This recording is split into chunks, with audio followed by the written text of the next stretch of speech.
muhangyo ko sa kapulisan nga palagman, no?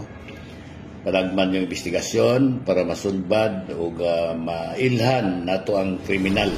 Posibleng anggulo sa pagpusil patay sa giilang opisyal sa Bureau of Fisheries and Aquatic Resources Region 11 gitutukan sa pulisya. Nakabsan sa kinabuhi si Karin Diana Candelosas ni adtong Disyembre 7, 2024 bandang alas 10:20 sa buntag sa Purok Marang, Barangay Kaganguhan, Panabo City. Si Candelosas ang Senior Aquaculturist, National Mariculture Center sa BFAR 11. 42 anyos, lumulupyo sa Purok 6, Homeland Subdivision, Barangay Dapco, Panabo City, Davao del Norte. Biktima sa pagpangusil sa wala pa nailhing riding in tandem og nakaangkon kini og daghang samad pinusilan sa iyang ulo nga miresulta sa iyang hinanaling kamatayon.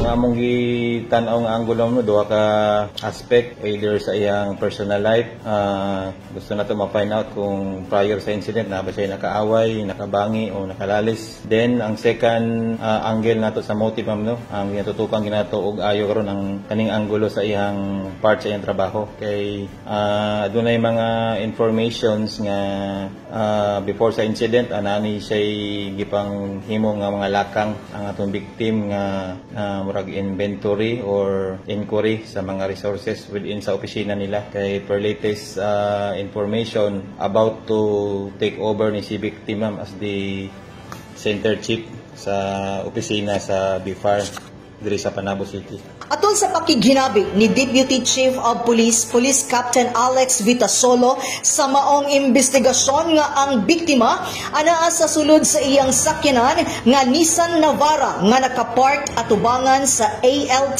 Fisheries and Aqua Ventures Incorporated. Kauban ang iyang hinigugma ug sa wala damha siya gipusil sa ulo sa wa na ilhing lalaki suot ang itom nga jacket ug kinidayon milakaw ug misakay sa motor padulong sa Barangay Kaganguhan. Sa maong insidente naghangyo si Mayor Joe nga palapdan sa kapulisan ang investigasyon alang sa hustisya ni Candelosas. Makaigsuunan o ang pamilya sa atong namatay, ikasubo sa inyo naman sa syudad, dili maginato mabantayan ang tanang panghitabo.